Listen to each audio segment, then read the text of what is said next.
thing that I remember is he struck me in my neck, and then I started fighting with him. He ran away, pulled out his concealed weapon behind his back. That part is what just should, I lost all thought, because the last time someone pointed a gun at me was in Afghanistan. And I hate guns. I don't do guns. I can't stand guns. I have a real problem with guns. All right, court is calling 2024 CR 008247, State of Texas versus Omero Sanchez. Can I have parties announced for the record for the state? Ashley Jones for the state. Defense? David McLean for the defense. All right, and are you Mr. Sanchez? Yes, Your Honor.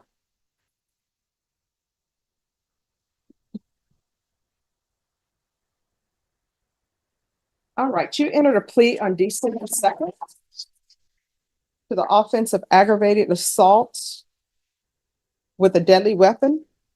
According to the plea bargaining agreement, punishment is to be assessed at 5 years in the prison. The state is silent on your application, and they're silent on,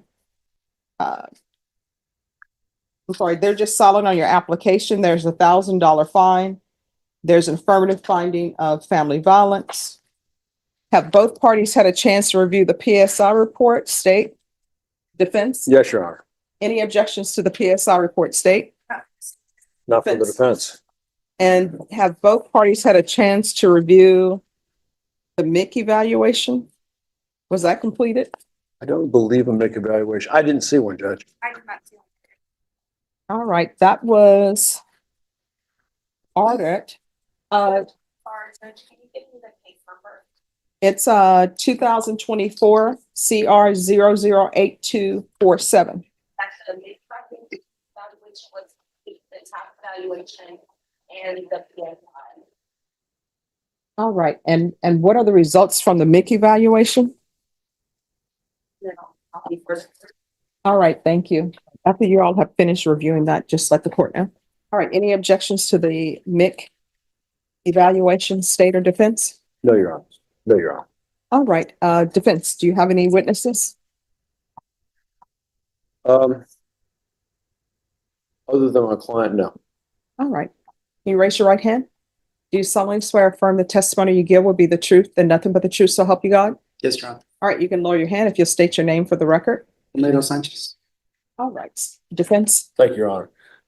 Mr. Sanchez, you had a chance to review the pre-sentence investigation with me, correct?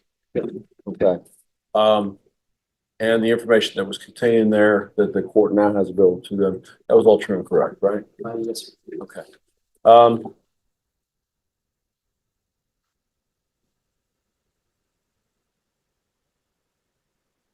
On the night that this happened, can you tell the court where you were mentally?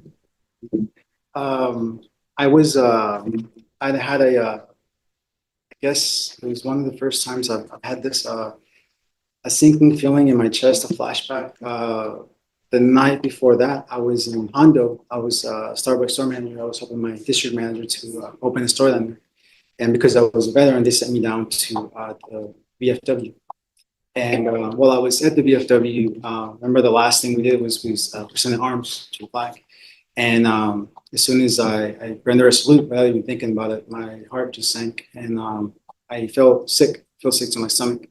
And I was back on Disney Drive, back in Afghanistan, and that's the road that we would send off our soldiers, airmen, Marines. I felt very sick, very sick. The very next day, the day of the incident, I talked to my district manager, George Martinez, and I told him everything, and actually cried with him.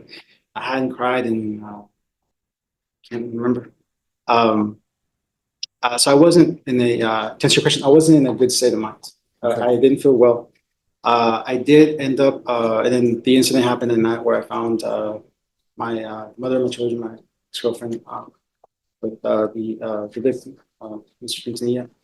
And then that's I think what pretty much broke the rest of me mentally. Okay. That's definitely not who I am. But to answer your question. And with the events that were delineated as to how that happened, that's contained in that, pre-sentence investigation report that you gave. That description was accurate and truthful. Yes, sir. Okay. Do you accept responsibility for what happened that night? I absolutely do, sir. Regardless of how I feel or what happened, I know what I did. No one deserves to be hurt the way that things went down. I would never want to harm another person. I hope one day that Mr. Quintanilla can forgive me. I am truly, truly sorry. It's not a good feeling to have, and I hope that I just would like to pay my debt back to this community. You ever been in trouble with the law before? I never even as much as a parking ticket. I've always considered myself a productive member of society, a law-abiding citizen. 14 years in the Air Force. I was a military instructor here at Lackland. I've always volunteered for food bank. Always been a part of this community. In that regard, just that's not who I am. But I do take responsibility for that.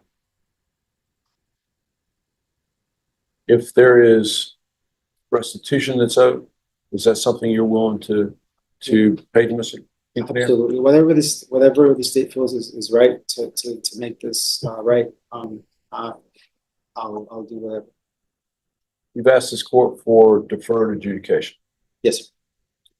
You understand deferred adjudication is a kind of probation that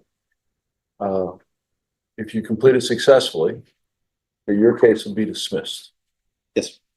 You also understand that while you're on probation, if you violate any terms of that the state can file a motion to enter adjudication of guilt, issue a warrant, go back to jail, find out, not. At some point, you're going to come back and you're going to face the same judge. And at that point, the only decision she's going to have to make is whether to enter the plea you've already given her. You understand that? Yes, sir. And if she decides to enter that plea, she has the full range of punishment up to it. Yes, sir. And we've discussed what that range of punishment is from 2 years up to 20 years in prison. Yes, sir.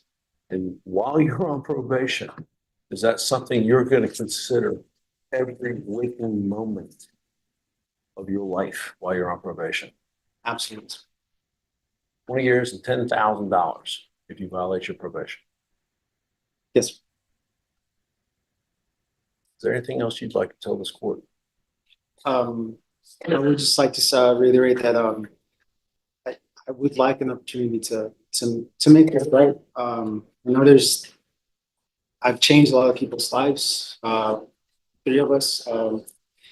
Like I said, I am deeply troubled and sorry for the actions that happened that night. It was a very complicated night. It's not a representation of who I am, the person that I was before this case. I would also, on a personal level, I would cherish the opportunity to be able to provide for my children again. That would mean the world to me. But at the same time, I do acknowledge that what happened. So if it's prison, then fine, I'll pay my due that way. If it's for education, then I would really cherish that opportunity. And I know I'll be successful. There's no doubt in my mind. But like I said, I understand the situations. I've also been taking a lot of classes while I'm here in jail. I wanted to launch to this, but it's helping a lot with my mental health. What classes did you take? I took anger management. I took MRT, moral recognition therapy. Took paint art class, and then PTSD class with Ms. Alma. Do you currently have a diagnosis with PTSD? I guess through Ms. Alma, but they want me to. If I do get a chance to get out, they've already kind of made some calls to go give yourself the VA, give them my benefits. I've never filed for them. So.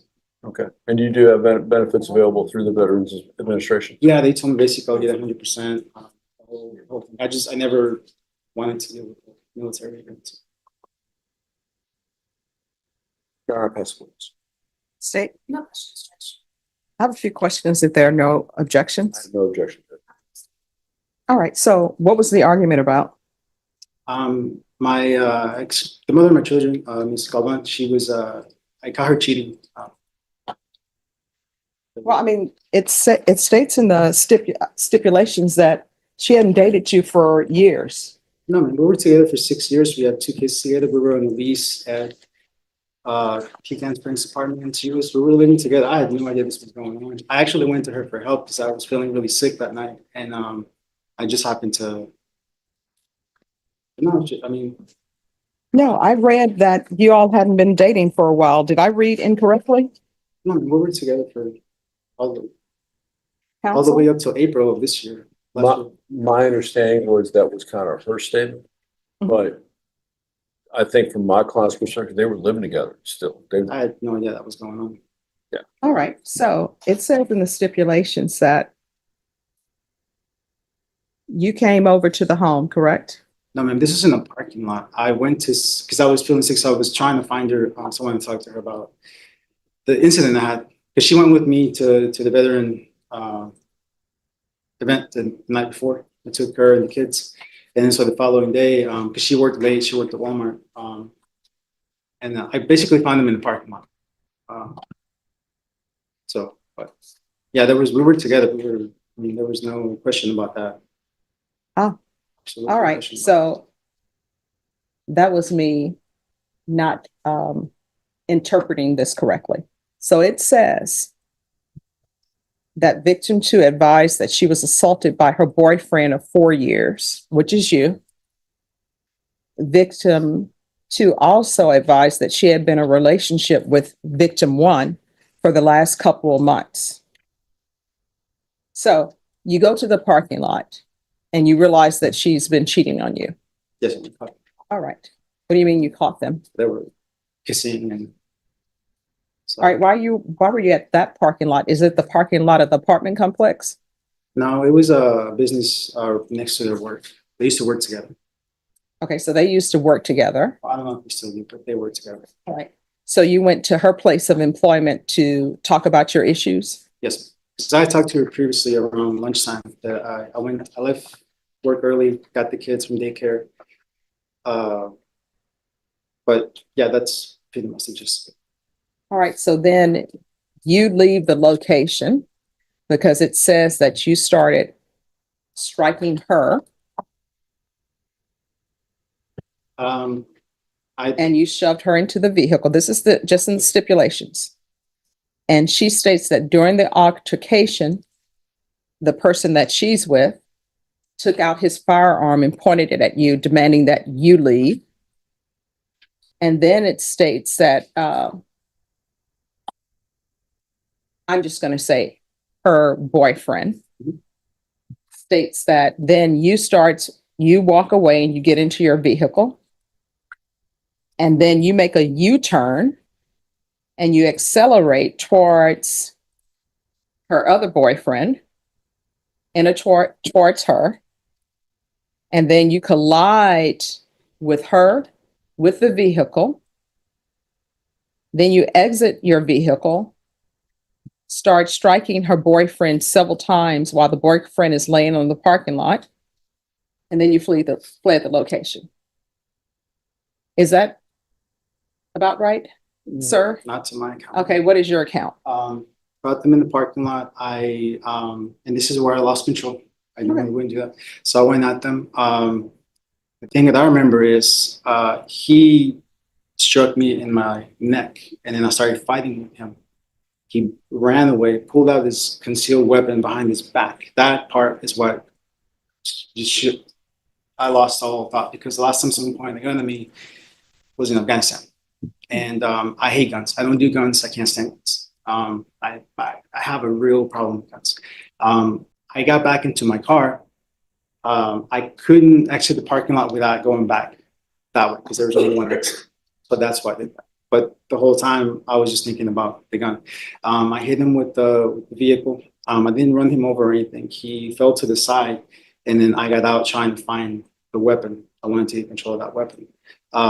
Yes, I did strike him. Even though we're fighting, I was still afraid that he was gonna shoot me with the weapon. At that point, I had lost control of most of what I was thinking. I was more in like just disable the threat. Okay. And then she remember her coming up behind me afterwards and grabbing me by the neck, and that's where I shoved her back.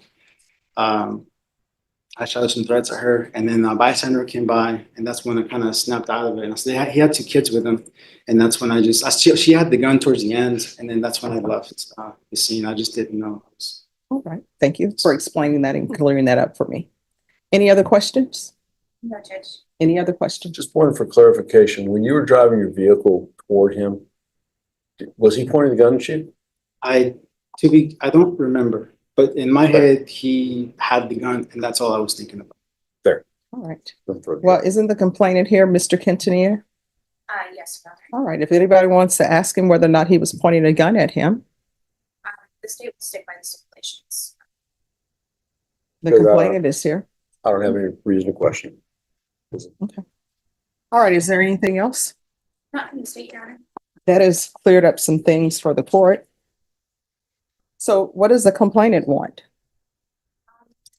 Because I see that the girlfriend that you all are fighting over is not here and hasn't given anything. Is the girlfriend here? She's here.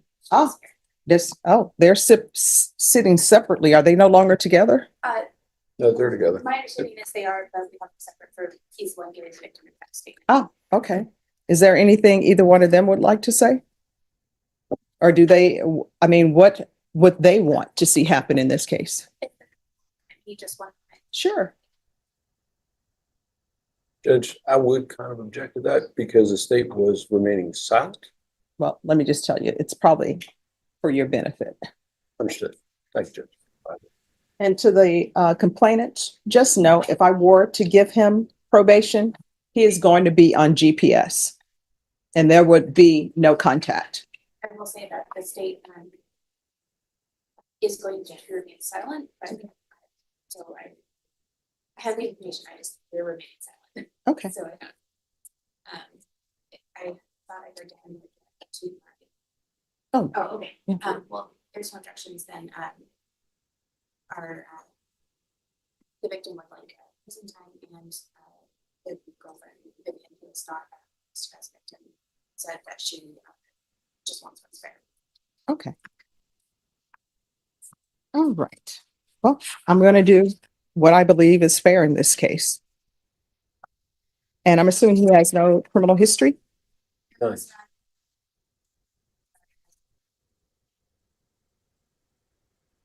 And were you dishonorably discharged from the military? I'm sorry? It was Honorably? I had a great career. All right, this is what the court is going to do. The court is going to sentence you to 8 years deferred adjudication. There's $1,000 fine. That will be probated. Is there any restitution? Not in context. All right. The state is asking for an affirmative finding of family violence. I'm assuming there are no objections to that finding. No, you're right. All right, there's an affirmative finding of family violence. There should be no contact with Anselmo, ANSLMO, Quintanilla, or Vivian Galvan. If you want to have visitation with your children, that needs to be done through a third party, you understand? Yes, Your Are you employed? Honor. None of them. All right, there's going to be partial GPS for employment. There's to be no employment as a home health care provider or with minors. Regular reporting by Zoom or in person. Regular random UAs.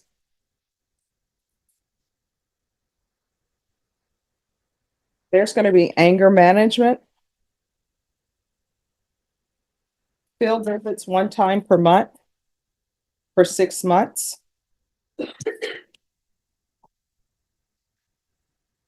And I'm going to order that you receive mental health treatment through the VA. Yes.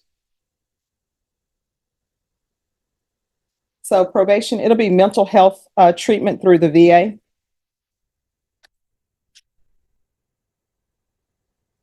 And the partial GPS will be until further notice. And I'll ask that GPS fees are waived. Thank you, Judge. Probation, is there anything else? Is there anything else you need from the court to be successful? No, Your Honor. Thank you so much for the question. You're welcome. And also, I'm sorry, it's an affirmative finding of deadly weapon. All right, did you review the document entitled Trial Court Certification of Defendant's Rights to Appeal with your attorney? Did you understand it inside? Yes, Your Honor. Because this is plea bargaining agreement, because I followed your plea bargaining agreement, and because you waive your right to appeal, you do not have the court's permission to appeal.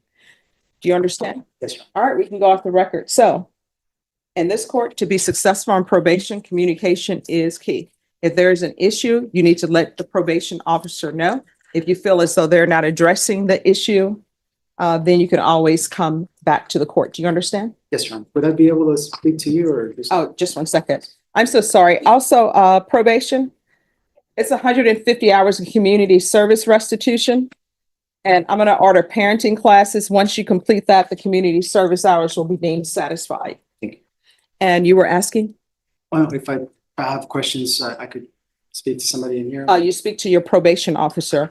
There's a probation officer here. That probation officer will go over conditions with you, but she is not going to be your regular probation officer. That will be a different probation officer. If you have issues or you need help with something, let them know. If you feel as though they're not addressing it, you can come back to the court and address it with me. Do you understand? Yes, Your Honor. All right. In this court, make sure you communicate. Yes, ma'am. And if for any reason a motion to revoke is filed, if it's in proper order, I'm going to sign it. And then you're looking at potentially 20 years at the prison. You understand? I understand. All right. Thank you. You say there's a victim impact? Yes, Your Honor. All right. If you'll step over there.